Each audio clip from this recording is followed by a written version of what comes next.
Hi, this is William Ramsey. Welcome to William Ramsey Investigates. On today's show, I have three very special guests.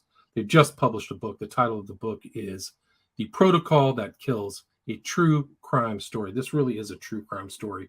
And it was written by Sheila Skiba. Her last name is spelled Skiba. And a husband and wife team, Roberta and Alan Stalvey, last name spelled Stalbey. And you can check out their website at The Protocol That Kills. This book is now available on Amazon. I'll put a link into the show notes so you can check that out. And it's very cleverly written. It's written as a narrative, but also as kind of a legal document and with citations and references. I think it's very well put together. I highly recommend it. But I'm going to play the audio promotional video, which you can see on their website as well, about 3 minutes long, and then I will introduce the guests. Did you know that a government-incentivized hospital protocol has led to the deaths of untold numbers of unsuspecting people? The Association of American Physicians and Surgeons noted, "We now see government-dictated medical care at its worst in our history, since the federal government mandated these ineffective and dangerous treatments, and then created financial incentives for hospitals and doctors to use only those approved and paid for approaches." The book, The Protocol That Kills, exposes the lethal regimen adopted by hospitals to maximize profits at the expense of patients' lives. This exhaustive expose provides a first-hand account of the protocol in action as it was invoked on an otherwise strong and healthy 52-year-old Rob Skiba, who was diagnosed with a viral infection by the admitting hospital. Within 40 days, this valiant Army veteran who had sworn to support and defend the Constitution of the United States against all enemies, foreign and domestic, had fallen at the hands of a government-incentivized domestic enemy. This over 400-page true crime story uncovers every aspect of this lethal protocol in action, despite the protest of Rob Skiba and his wife. It includes disheartening text messages from Rob, who was locked away from his wife because she was forbidden to enter the hospital in the name of the protocol. Lawfully recorded detailed conversations his wife had with doctors, therapists, nurses, and hospital staff. Numerous pages extracted from the over 5,000-page hospital record that exposed the protocol that led to his tragic death. The testimony of a medical expert who provided his detailed analysis of the case. Invaluable and timely insights of a legal counsel who provides the story behind the story by providing crucial details and evidence, along with over 100 citations from clinical studies, medical journals, federal regulations, and relevant books and articles that prove Rob did not die of natural causes, but due to the perpetrator's insistence that he follow the mandated and inhumane protocol that kills.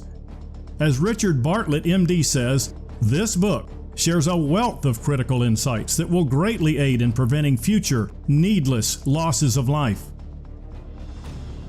The purpose of this book is to sound an alarm of a clear and present danger, as this lethal protocol is still being used against patients in hospitals all across America, and to provide you with essential insights that can help save your life or the life of someone you love.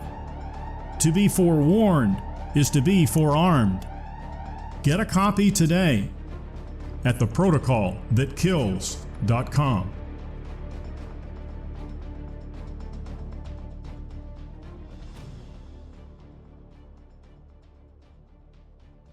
Sheila, Roberta, and Alan, welcome to the show. Thank you for having us. I wanted to publicly thank Roberta and Alan, who have been friends of Rob and I for many years, and through this nightmare pretty much held my hand through the whole thing, even with the burial, and then afterwards helped me get the medical records, and we studied over 5,000 pages for thousands of hours, and I could have never had the energy or the ability to find what we found. And so I want to thank them publicly for helping make this book possible. Excellent. Well, yeah, I mean, you put together a very important book, in my opinion, and you dedicated it to Rob, his memory. I mean, I just remember seeing him around in the Christian community, very active and very full of life until this whole harrowing situation happened. So I I applaud and you both of you for coming together and putting this book together is very important. So can you kind of talk about where it all started? I mean, we were talking in the pre-show, Rob was not feeling well, and one thing led to another, right? Sure. He had gone to a conference in Ohio, Take on the World, and we usually went together. And because of COVID, he wanted me to stay home, and I begged him not to go. He had ivermectin and hydroxychloroquine, but he wouldn't take it before because he was afraid it might affect his system. And he went on to the conference, and he came back. He wasn't sick right away, but then he started coughing, and he was coughing so hard that he couldn't keep the pills down. And so this happened. He didn't want to go to a doctor, of course. He didn't want them sticking a Q-tip up his nose. So he's very adamant, no doctor, no hospital. So this went on for a week, and he couldn't keep food down or anything. And the last straw was I took his oxygen saturation, and it was down to, I want to say 50. And then I freaked out, and I called the telemed people that had given us the medication, and they were frontline people. They told me take him to the ER. So I did what they said. I can't believe Rob even got in the car. It amazed me that he was able to walk down the stairs and get in the car. But anyway, long story short, his oxygen was so low, I felt he needed oxygen, and we were hoping that that's what he would get at the hospital. Right. So you took him in, and this was September 2021. Is that right? Or was it? The conference was the 23rd through the 26th, and then he went into the hospital on September 3rd. Gotcha. So it was kind of at the very beginning of the pandemic, or whatever you want to call it, happened. So he gets in. What happens next?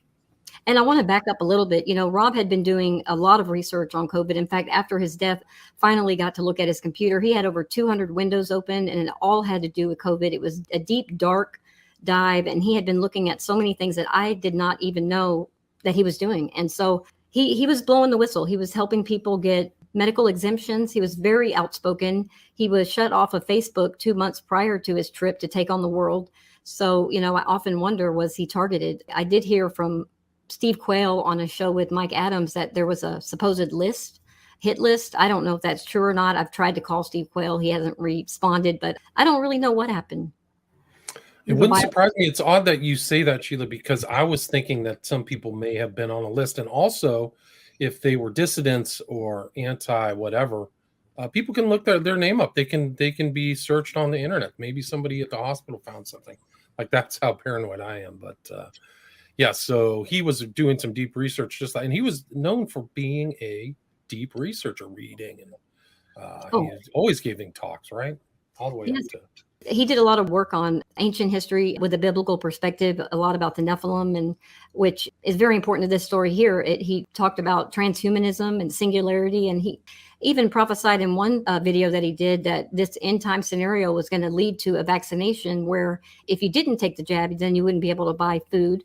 And this was in 2012, and you can see that video. It's on YouTube, and a lot of people have posted it almost as a prophetic warning. But he was very outspoken. It's taken us to South Africa, Canada. We would probably do around 4 conferences a year. I always traveled with him. It was an amazing journey, and I loved every minute of it. He was just about to touch his dream, which was a 72-episode television series called Seed. And I never thought he was going to die from this. I believed he was going to pull through. He believed he was strong enough to keep them at bay and not force anything on him. But later we found out that wasn't the case. They don't care about medical directives. They don't care if you have medical power of attorney. It was a prison. It had turned into a prison. It's remarkable. Yeah. And you were together with him for 14 years. So you were together a significant period of time. So when he got in, they wouldn't let you in for 21 days, right? Right, which I didn't know. I would have never left him there if I knew that was the case. The only thing they wanted to know when I left him, well, they made him put a mask on, which was barbaric because he was having trouble breathing. And I thought they would let me in after they got him checked in, but they wouldn't let me in for 21 days. They were also very abrupt with you and him, right? Like, I mean, when somebody says, if you don't do this, you're going to die, it's almost like kind of like a behavioral modification. Like, you don't do this or else. Like, it's like incredible that somebody's saying that to a patient. We knew that once we walked in, we were going to tell them no remdesivir. I didn't know as much as Rob, but I did know basics. So when I walked in, I was trying to give them the medical history. His dad had lost a kidney. And I said, whatever you do, don't give him remdesivir because genetically it may be dangerous. But the only medical history that they wanted to know was he vaccinated? Which of course was a no. In fact, in the record, it says he actually put in the record that the mRNA vaccination was against his spiritual beliefs. So I feel that too he was targeted for that. And it's all over the record in bold caps. This was an unvaccinated person. Wow, that's incredible. And they were trying to tell you that this was an elective intubation too when they did that too, right? Yes. As if like he okayed it, right? Yeah. And see, we were talking to each other back and forth. If he had told me come pick me up, I would have been there in 2 minutes and helped him out. He never told me to come get him. But after studying these records for a year and a half, we found new details every day. And I personally think they tied him down and he went down punching personally. I don't know if we'll ever know. It was a very terrible 21 days, almost lost my mind. But I have to hope that this book can help save lives. And that's why I wrote the book. I think it will. And they gave him drugs that I had never heard about. So it wasn't just remdesivir. They were giving him a rheumatoid arthritis drug, Nimbex. Like they really gave him that were very expensive applications of pharmaceuticals, right? And speaking of drugs, for those that don't know, Rob, he's very anti-drug. He was a vegetarian, a recent vegetarian. He didn't like the cruelty of animals. So he had started eating only clean foods and he was very anti-drug, rarely took an aspirin. That's one thing they didn't say. They tried to force a ventilator on him like the second he got there. And of course he said no. They never, ever got consent from me or him. And also when they did finally say that they were going to do it, I didn't have a choice in it. They did not share the amounts of drugs they were going to be giving him. I wish I had known that as well. It's unbelievable how many sedatives and how much paralytics. Nobody can breathe if you're paralyzed. It's just unbelievable. It's almost like they put him into a coma to like make money. And the amount that they charged is off the charts. Like I couldn't believe it. Like my jaw literally dropped. Yeah, the bill was $800,000 when I finally got it. I got the complete itemized bill. I got the 5,000, well, it was first 4,900 pages. I actually requested to get it again just out of curiosity because I could never find his signature. And I thought they must be missing pages. So when we got the second round of it, there were 300 more pages. And those pages, it actually showed soft restraints, which broke my heart. I don't know what they did to him in that 21 days. They tied him down to do a BiPAP. It's all in the book and every day is detailed. It's a tell-all. It's every minute. See, when they yelled at me, do you want your husband to die? And if you don't put him on a ventilator, he's going to die. I knew that was a lie. After that call, my mom and sister were with me. I said, I need to record every single conversation that I have with these nurses and doctors because I want Rob to see how terrible it was. Then he could write a book about the nightmare of it. I never thought he was going to die from it. That's really the content of the book comes from all those transcripts. That's the first thing I had to do was to type all those conversations, hundreds of hours out. And then Roberta turned those transcripts into more of a story, a day-by-day story. And that's kind of how we wrote the book, where we got the content. It's pretty clear every single day from those recordings. And also he was able to text at the beginning. So you have the texts in there. Yes. So he's requesting help. It's almost like he's in a jail environment. It was a prison. And he even said, doing everything, and these are all in the book. He said they're doing everything they can to get me to intubate, and then he said I'm dead if they do. So he would have never consented to a ventilator. Right, and I think people even knew at that time the early onset of whatever was going around. I got some virus at the beginning of 2020, even before the shutdowns, that blew me away. I was sick for a week. I was literally prone. I should have gone to the hospital. It's unbelievable what it did to my body. Like my kidneys were shutting down. It was incredible. I was lucky to make it through the other side, but no, there were no warnings at that time. So I think something was going around even before March. I believe so too. Yeah. So I've other people who've had the same story as me who were very sick at the end of 2019 or early 2020. Yeah. So he had no comorbidities too. He was healthy, right? Oh yeah, he wanted to be in the same shape that he was at 25, at 50, and there's a picture of him in the book at 25 and 50. I mean, he got a trainer. He was working out twice a week. He was in the best health of his life. I mean, he looked the best he had ever. He was in shape. He was, like I said, he was very ate very clean. He exercised. He was a military guy too, right? So he was in the military where, at least back in the day, they made you stay in tip-top shape, exercise, stuff like that. He was a helicopter pilot, right? He was, yes. And he was, yeah, like I said, he was in the best health of his life. And one of the things people knew, I lost my train of thought earlier, but one of the things people knew, even kind of early 2020, 2021, is that if you get intubated, it's like a death sentence. Very few people come back out of that. And so yeah.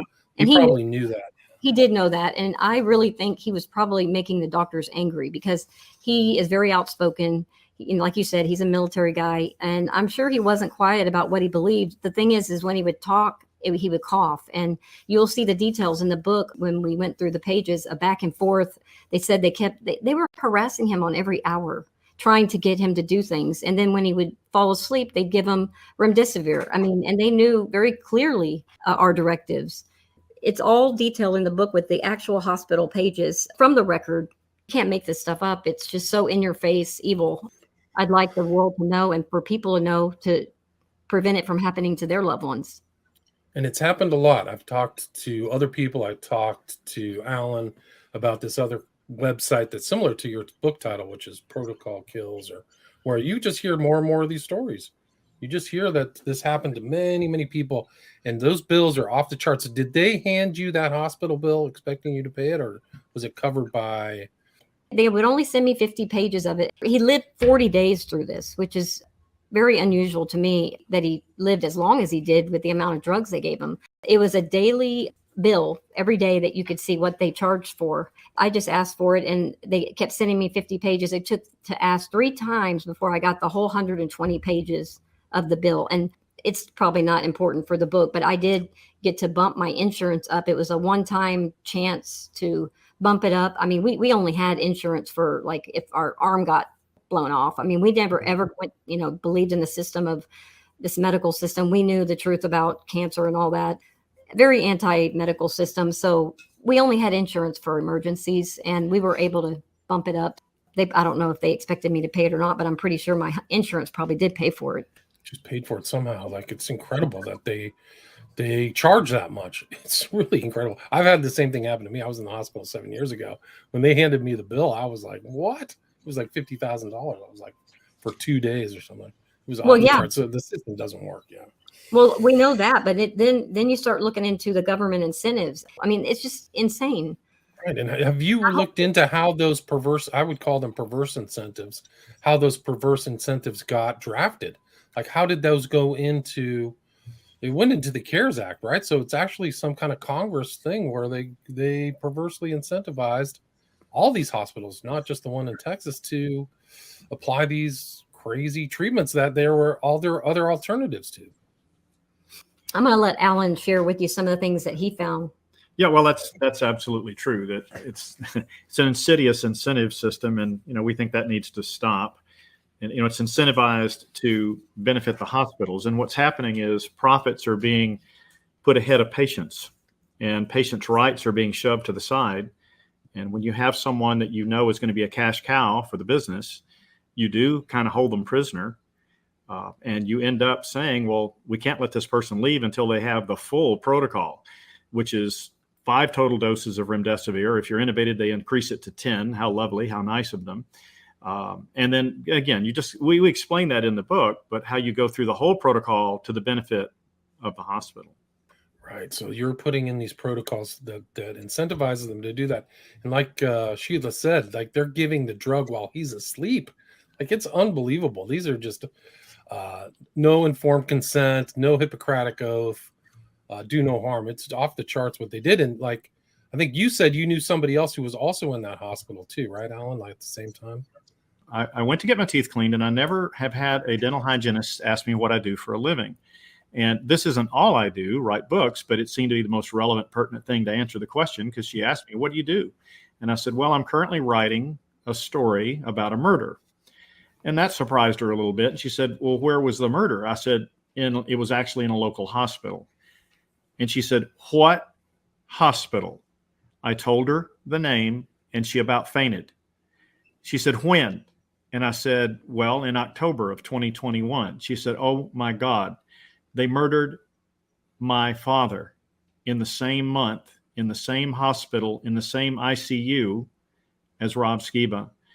We later found out that that was absolutely true. We met with her in person, and Sheila went through the hospital records and reviewed them and found that her father had suffered with some of the same doctors and staff, from the same therapies and drugs, from the very same badgering and the very same protocol, which led to his death as well. And she knew what was going on, and she was powerless to stop it.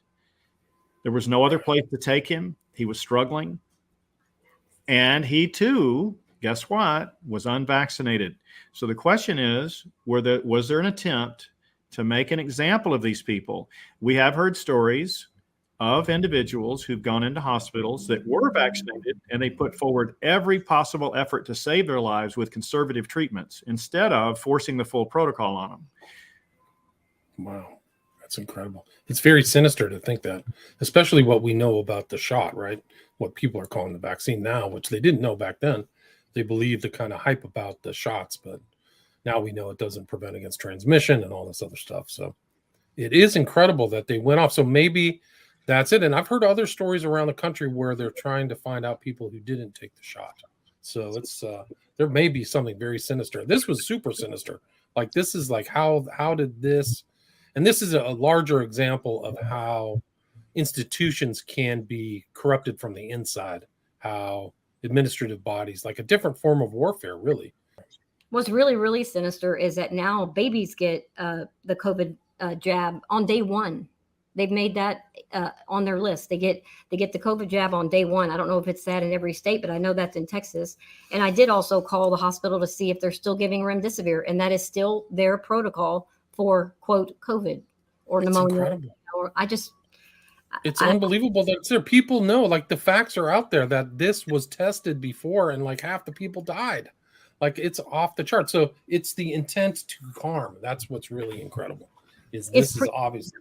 It's premeditated murder, and that's the only way to look at it. And I would say another thing that is a consistent way that they do it, because there is a script, and I'll say script because every single person that I've talked to has the same story it's like a script. It is interesting that you use the word script, because I know that the government was handing out kind of scripts about people, like about vaccine resistance, about other things, like literally so that people could actually answer, like be pre-conditioned or pre-trained to answer complaints from the public on different things. So I would deduce that these kind of scripts were handed out to all the hospitals in anticipation of resistance. Yeah. I'm praying that someday we can find these actual records, because I don't know when the switch was flipped, because there had to be a day where they all got their script and then they just started doing it. And so the thing I was getting at was, after they moved him to the 5th floor, they put consult palliative care, pretty much, which means end of life care. Just keep him comfortable until he dies. Well, Rob's oxygen had went from a 70 to a 98 when they gave him supplemental oxygen. So why didn't they just put him on a regular floor and let him have regular oxygen? But we found out later they were giving him way too much, and they were doing more harm than good with the oxygen alone.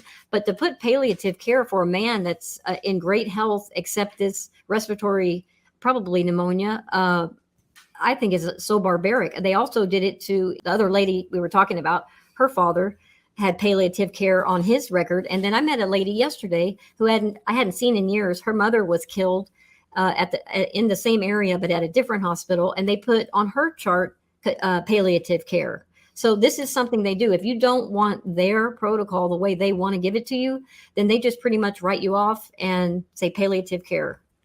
It's incredible. They stopped feeding you. And that's another thing. He was texting me, no food, no water.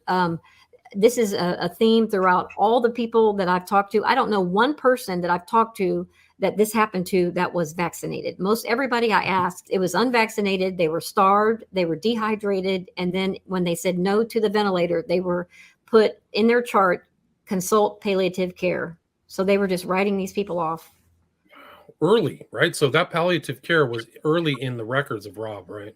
Oh, yes. I mean, yeah, that's what's strange. Like, it wasn't at the end of the 40 days. It was like in the first week. Like, this is off the charts.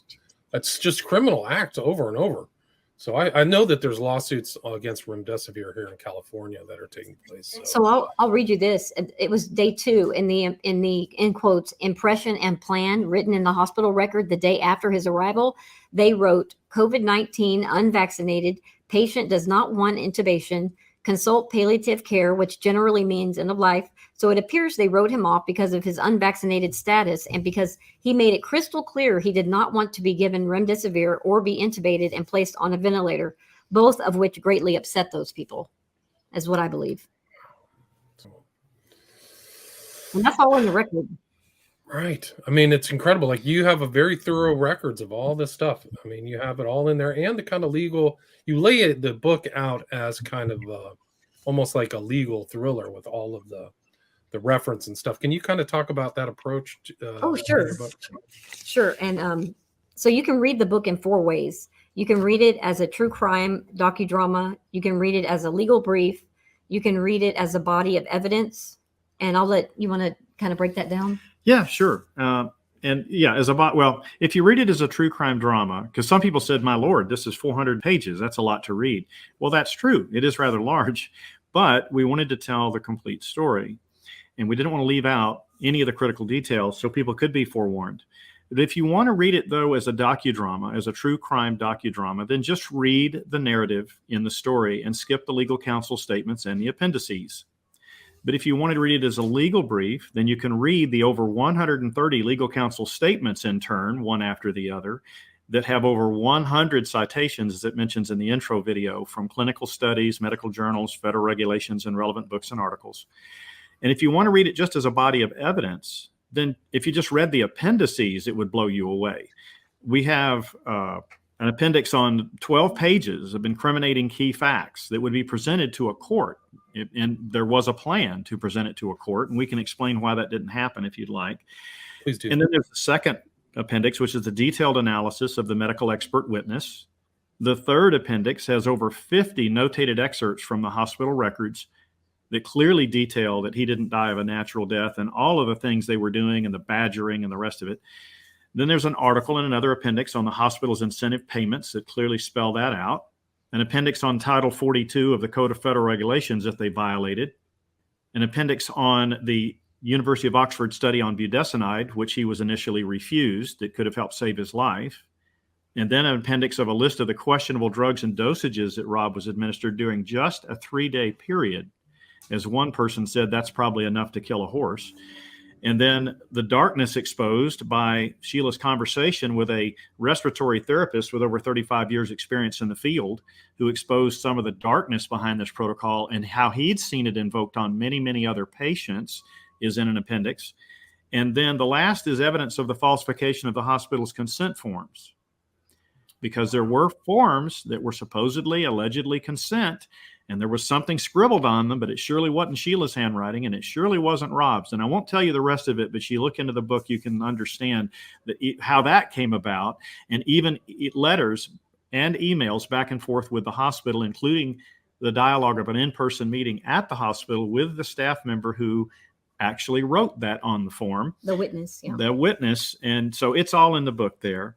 But the last way you can read it, the fourth way, is as a complete day-by-day chronology of the 40 days that Sheila and her husband had to deal with this and how he became a victim of the protocol. So you can read that interspersed with the legal counsel statements that provide the story behind the story. And the legal counsel brings you information that Sheila was not aware of at the time, which kind of like you're watching a movie and then you can see that somebody's behind the door and the actor in the movie doesn't see them. And you're like, oh gosh, I know what is about to happen. The legal counsel steps in and provides you that level of insight of things that Sheila didn't even know at the time that she later discovered, and then points to all of those citations we talked about.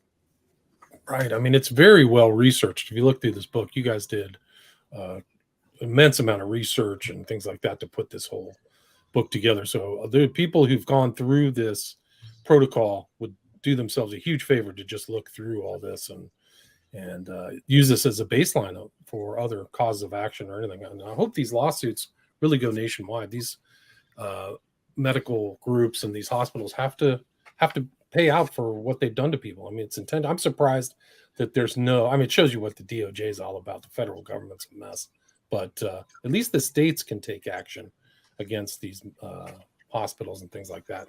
So I'm hoping they'll these DAs will pick up the pace or attorney generals of the states. Yeah. What's that?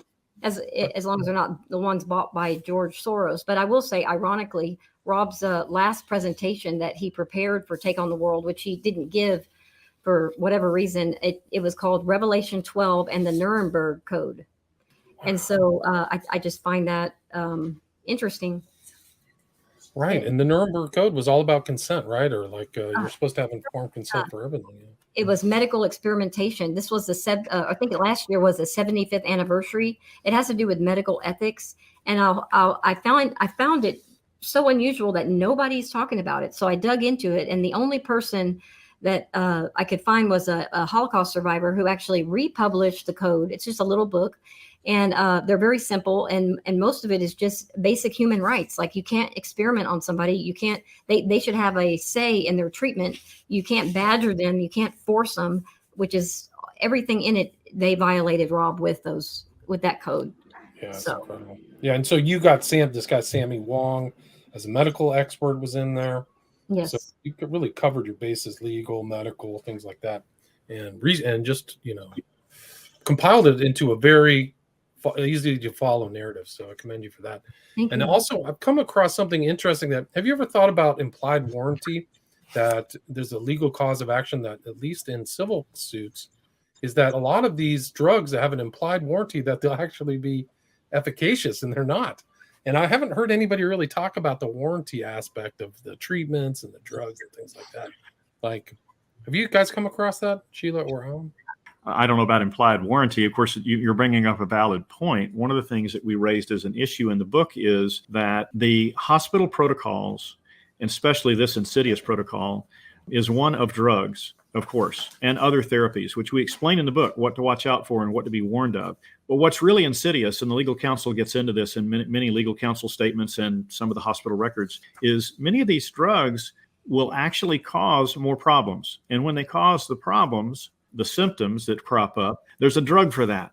And then that creates another problem. And there's a drug for that. And then that leads to another problem. And there's a drug for that. And the next thing you know, the individual is on massive numbers of high doses of liver toxic and kidney toxic medications. And so it's almost like if you went to a buffet, and let's say it's a Chinese restaurant, and you wanted Indian food, and they'd say, "Why are you here?" Or you go to a restaurant that only serves chicken and you ask for a beef dinner.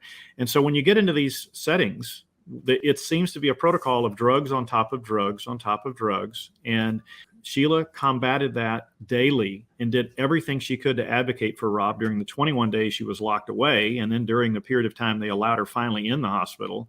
But she tried to get them to stop these drugs and to lower the dosages, and all they did was increase them. And you'll see as you read the story, those of you who've not read it, if you get a copy of the book, you'll see how insidious this is and how it led to Rob's demise. Yeah, it's incredible. Unfortunately, that's the entire big pharma business model, is solve the problems they create with one treatment by their own treatment. So it's incredible they got away with all this stuff. But we are at the 37-minute mark. Is there anything you guys would like to kind of conclude with, and can you talk about where people can find the book?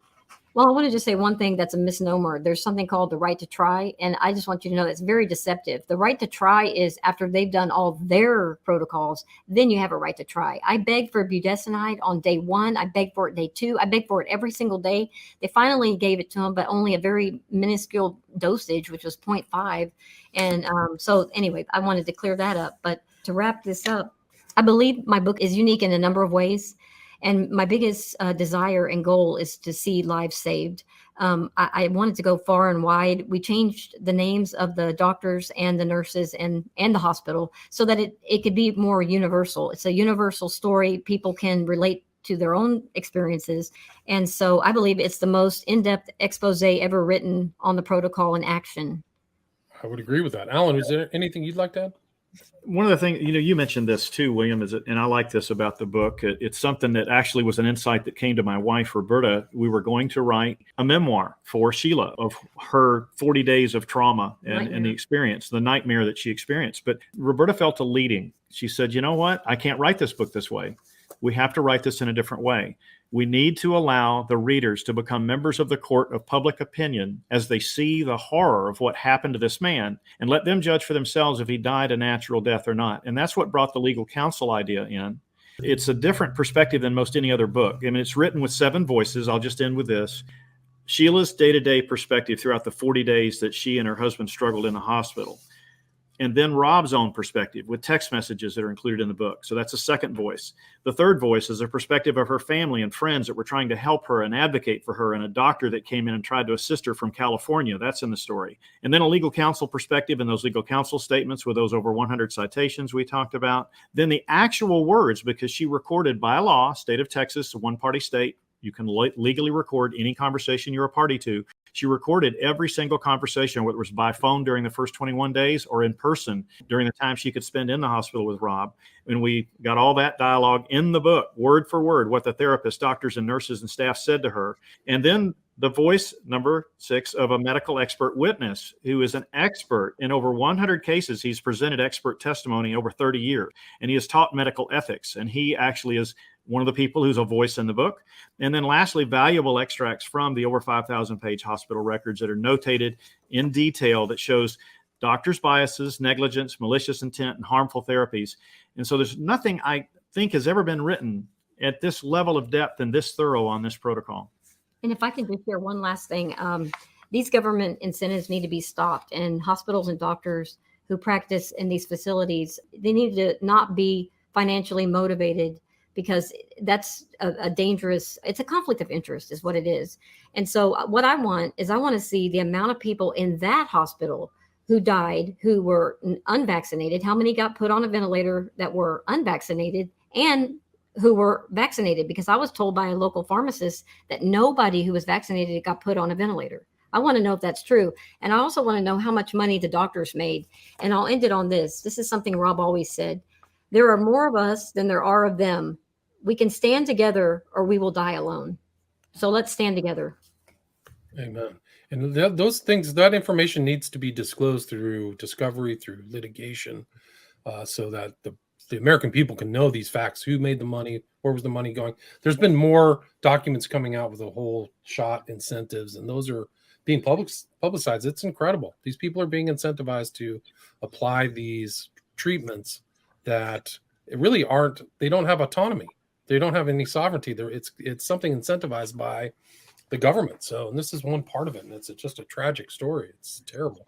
If anybody has any advice or legal, we tried to go that route, but I felt like public opinion was going to move this mountain much faster and further than a court case. But I would like to do something legally, and, like you said, to get the documentation to find out when was that switch flipped and how much did they make? And is it true that the unvaccinated were targeted? Because that's discrimination.